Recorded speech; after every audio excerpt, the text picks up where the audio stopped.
Урматтуу мекендештерим, мамлекет башына эң кыйын учур келгенде жоопкерчиликти таштап кетип калууга акысы жок деген элдин үнүн угуп, бул күндөрү болгон аракетимди жумшадым. Мен үчүн өлкөбүздүн бүтүндүгү, элибиздин биримдиги, коомубуздун ынтымагы бардык кызмат ордунан бийик. Мен үчүн ар бир жараныбыздын ден соолугу, ар бир мекендештин өмүрү баарынан кымбат.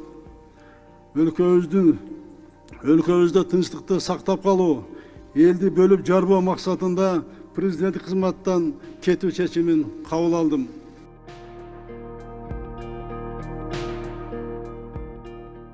Өлкөбүздүн тарыхы 6 октябрга чейин жана андан кийинки учуру деп өлчөнүп калды. Бул факт. Бул бурулуш бизге эмне алып келет? Тарых жана убакыт өз баасын берет. Бул күндөр ар бир кыргызстандык үчүн эң оор күндөр болду. Менин дарегиме колдоо айтуу менен бирге мамлекет башчысы катары тез арада кырдаалды жөнгө салуу талаптары катуу сын пикирлер айтылды.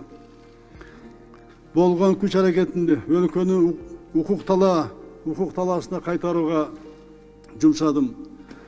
Баарыбыз үчүн өлкөдөн өткөн дөөлөт жок экендиги дагы бир рет ынандым.